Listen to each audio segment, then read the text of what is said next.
I mean, I keep hoping that maybe one day he'll be more like sincere, you know? More into life, more into me. You know, you have that. I'm trying to sleep. God. What? You know, sauce for macaroni. Compliments to you. Shut up.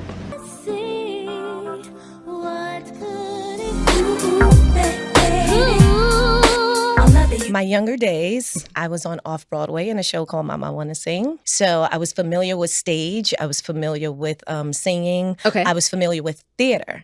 That shut down, and I had to figure out what was going to be next. What if the same woman who stole our hearts in one of the most iconic romantic scenes in 90s cinema also became the center of one of hip-hop's most controversial film moments? The infamous scene that everybody talks about. I really hate to bust everybody's bubble because that wasn't me. And what if I told you that everything you thought you knew about that moment was a lie she's been carrying for over 2 decades? What side we sleep on, physical touch, the sex schedule, the food, everything that moves our house, my wife set. Taral Hicks didn't just act in movies. She lived them, but somewhere between becoming Jane Williams in A Bronx Tale and Keisha in Belly. I hate to say it, but you're right, you know?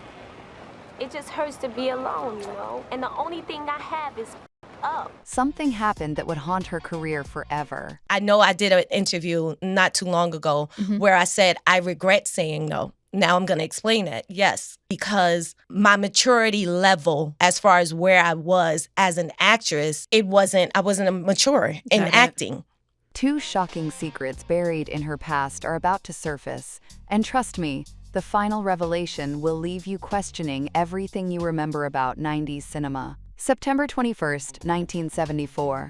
Queens, New York. A baby girl entered the world into a family where music wasn't just heard, it was breathed.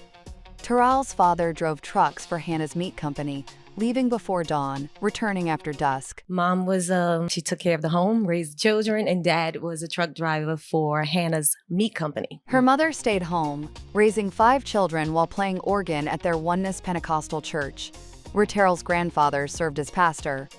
Her eldest sister, Taral Hicks, had already signed to Capitol Records in the late 80s, becoming a sensation before Taral even understood what a record deal meant. The Hicks family didn't do anything halfway. At 12 years old, while other kids from Gun Hill Projects played Catch a Kiss, Taral was making $300 a week. I was already making money as a teen because remember, I worked in the theater. That's a different kind of pay. I'm only working on the weekends and I'm making like $300 at a theater. Not babysitting money, real money.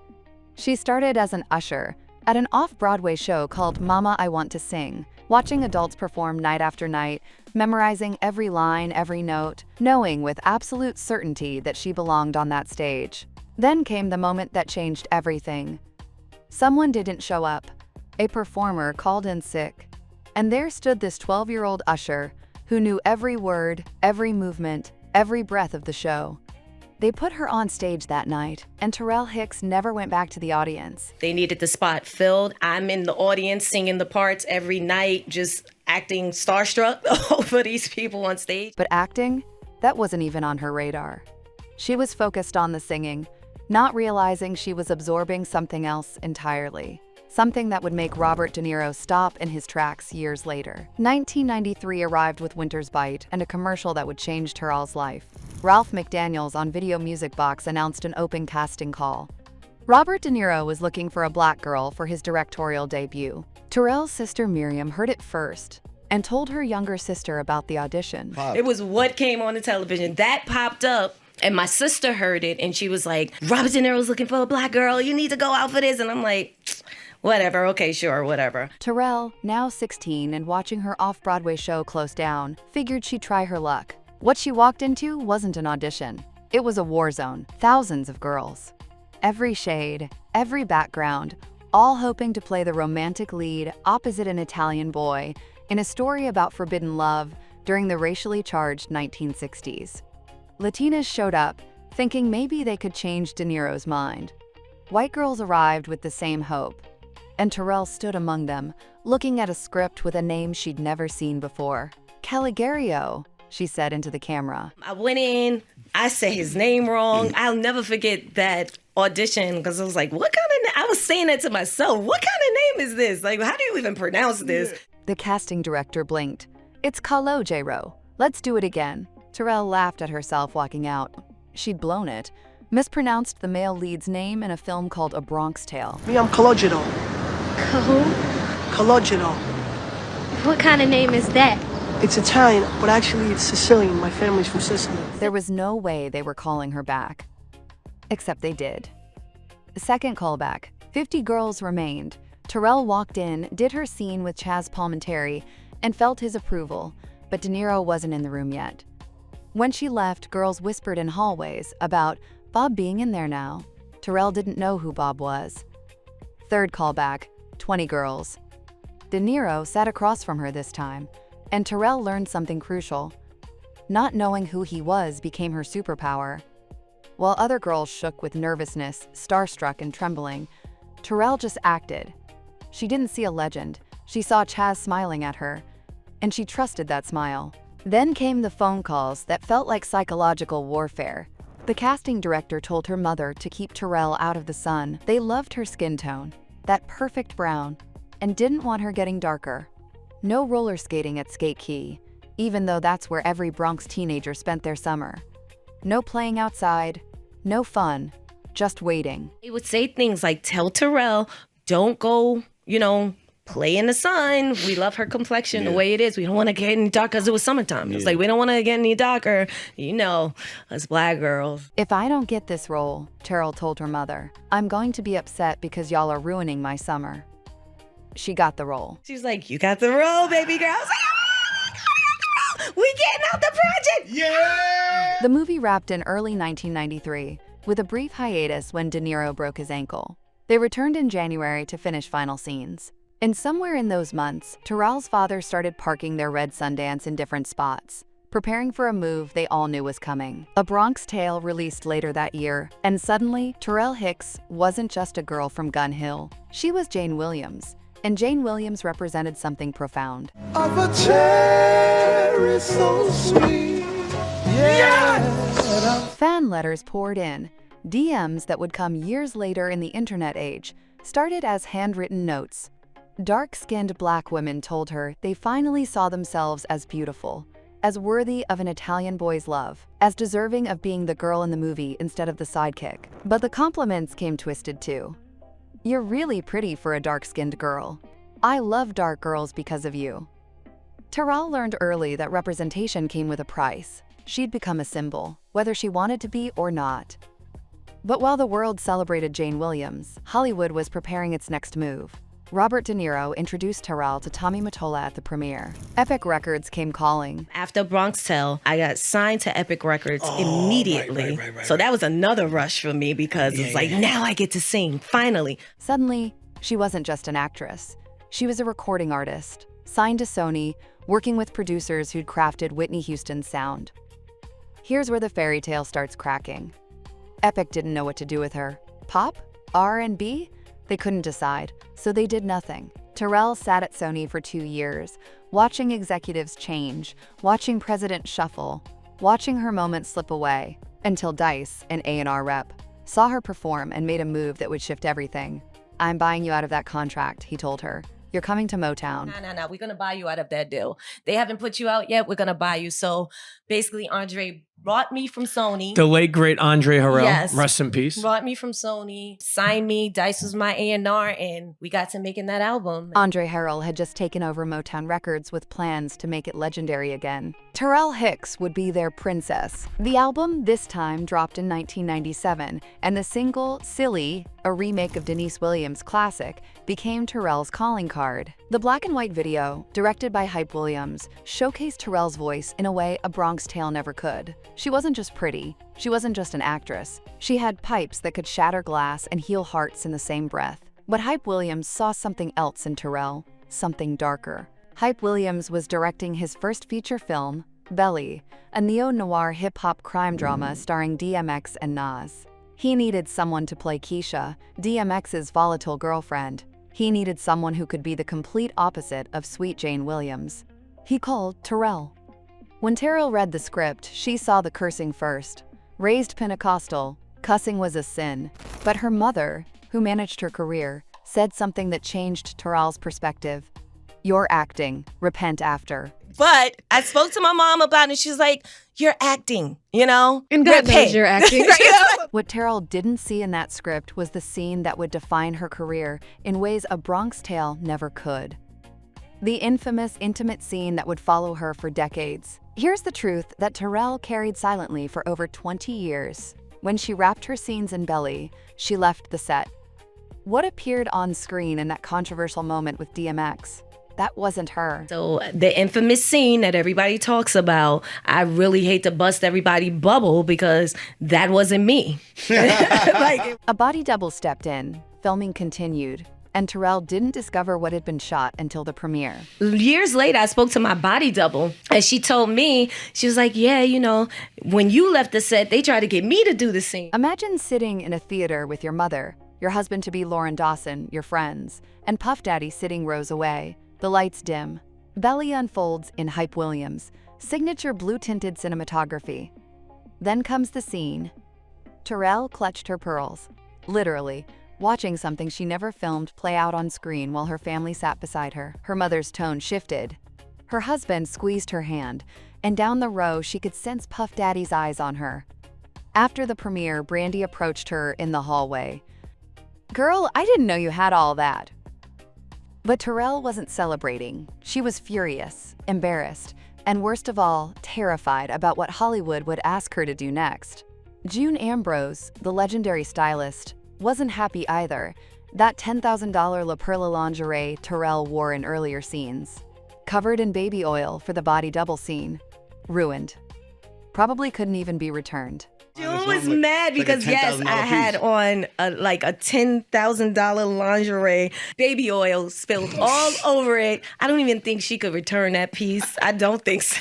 Yet Belly became a cult classic. Keisha became as iconic as Jane Williams, but for entirely different reasons. One represented romantic purity and breaking racial barriers. The other represented raw sexuality and street authenticity. Taral embodied both, but the cost was her ability to choose her own narrative. Offers came in after Belly, but they all wanted the same thing: strip down, be sexy, repeat Keisha. Taral started saying no, and in Hollywood, no means invisible. The role she regrets turning down? Love and Basketball. She'd worked so hard for that role, pushed through callbacks, felt it in her bones that she'd landed it. Then the full script arrived with a love scene labeled Virgin's First Time. Fresh off the Belly trauma, Taral's mother called the director, explaining her daughter's discomfort. The director held firm. The scene stayed as written. Taral said no. I said no. I know I did an interview not too long ago where I said I regret saying no. Now I'm going to explain it. Yes. Then she watched Sanaa Lathan do the movie, watched the scene play out with careful angles and tasteful coverage, and realized she could have negotiated, could have said yes, and worked it out on set. But the Belly experience had taught her to protect herself, and sometimes protection means missing opportunities. Do it. I was like, well, she's not really showing anything. Yeah. So they curved it for what she needed her comfortability to be. But I didn't know at the time that that's probably what I should have done. Between 1998 and 2000, Taral essentially disappeared. No films, no music, just silence. When she resurfaced, it was in independent films that barely saw theatrical release. The Salon in 2005, Forbidden Fruits in 2006. That was him, girl. Now, you know your brother Mark is gonna have a fit when he finds out you're dating a Chaldean. Small roles, small paychecks, smaller recognition. But something else was happening during those quiet years. Taral was becoming a teacher. When work is slow, it's slow, she explained years later. You have to have a plan B. Even when there is no plan B, you have to have a plan B. Teaching became that plan B, filling the void until plan A could breathe again. The music industry wasn't much kinder. After Motown dropped her when Andre Harrell was fired over relocating the label from Los Angeles to New York, Taral lost her champion. The album, this time, went out of print.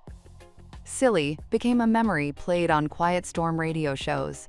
Yet through everything, the missed opportunities, the slow career, the teaching job, Taral had something many Hollywood casualties don't: Lauren Dawson. They'd met at 16 in church, Taral singing while Lauren played organ. 25 years later, they're still together. He's produced for Jennifer Lopez, Genuine, and countless gospel artists through LD Music Group. While Terrell's career ebbed and flowed, Lauren remained steady, supportive, present. They celebrated their 25th wedding anniversary recently, Taral turning 50 with Leo Brancato, Calogero himself, showing up at her birthday party. The Bronx Tale family reunion photos went viral, reminding everyone that Jane Williams and Calogero's love story transcended the screen. Speaking of transcending, in 2024, Taral partnered with Selfie Cosmetics to launch her own makeup line. Is an all-vegan, natural lip line, and I have the Taral Hicks collection that's just full of captivating and vibrant colors. This one that you're holding. 6 shades: Plain Jane, a universal nude; Sassy Bronx, Fire Red; Keisha Clear, Natural Gloss; Fuchsia Dreams, Fine Wine, Deep Red for women who age well; and Pink Tings. Each color named with intention, each shade tested to work on the darkest and lightest skin tones. The tubes feature built-in lights and mirrors for application in dim restaurants and dark clubs. Taral had prayed for a door into the beauty industry. God answered with vegan lipstick and a partnership that lets her control her narrative for once. She's also returned to acting with renewed purpose, appearing in Tyler Perry's Bam's Place and several independent films. How you doing, girl? You got a hug for your stepson? Yeah, sure. Bryson, are you high? But perhaps her most important role isn't on screen at all. Since 2019, Taral has been part of her mother's caregiving team. Her mother, the woman who managed her career, drove her to auditions, told her to repent after cursing on camera, was diagnosed with Alzheimer's and dementia. Watching her mother's sharp mind fade, watching the woman who played organ and raised 5 children lose her capabilities, became Taral's most challenging role. No script, no director, no retakes. Just showing up every day to care for someone who no longer remembers the little girl who became a star. Caregiving is tough, Taral admitted in a recent interview. You have to watch this person transform in front of you and hold it all together. But faith keeps her grounded. The same Oneness Pentecostal church where her grandfather preached, where she met Lauren. Currently, Taral is working on new music, this time on the inspirational side. She's hoping to collaborate with Fat Joe, who shares her love of proclaiming, quote, God is the greatest. Whether that collaboration happens remains to be seen, but Taral isn't waiting for anyone's approval anymore. As of 2025, Taral Hicks's net worth sits at approximately $400,000. Not the millions some of her Bronx Tale and Belly co-stars accumulated, but earned honestly through decades of work she can be proud of. Money she didn't have to compromise herself to acquire. She's also recently spoken about experiencing racism firsthand in 2024, when she and Lauren faced discrimination at a restaurant. The establishment removed the prejudiced patrons, but the incident reminded Taral that even 25 years after playing Jane Williams, a character who fought against racism in 1960s Bronx, the battle continues. Looking back, some might say Taral Hicks never reached her full potential, that she should have said yes more, compromised more, played the Hollywood game better. But those people don't understand what Taral learned on that belly set, watching a body double film scenes she never consented to. Success isn't just about how high you climb. It's about whether you recognize yourself when you reach the top. Taral married her teenage sweetheart, raised her son, taught pre-K, launched a cosmetics line, cared for her mother, released music on her own terms, and most importantly, she kept her soul intact in an industry designed to devour it. The door test from A Bronx Tale, that iconic moment when Calogero reaches across to unlock Jane's door, became a cultural touchstone about how men should treat women. Taral receives messages constantly from interracial couples who say Jane and Calogero gave them permission to love across racial lines. But Taral's real legacy isn't unlocking car doors. It's showing dark-skinned black girls in 1993 that they could be the romantic lead, not the sidekick. It's proving that you can walk away from roles that compromise your values and still have a career. It's demonstrating that Plan B doesn't mean you failed at Plan A. Sometimes Plan B saves your life. At 50, Taral Hicks is exactly where she's supposed to be, working on music that inspires, acting in projects that fulfill her, selling lipstick that makes women feel beautiful, and most importantly, living a life she actually chose.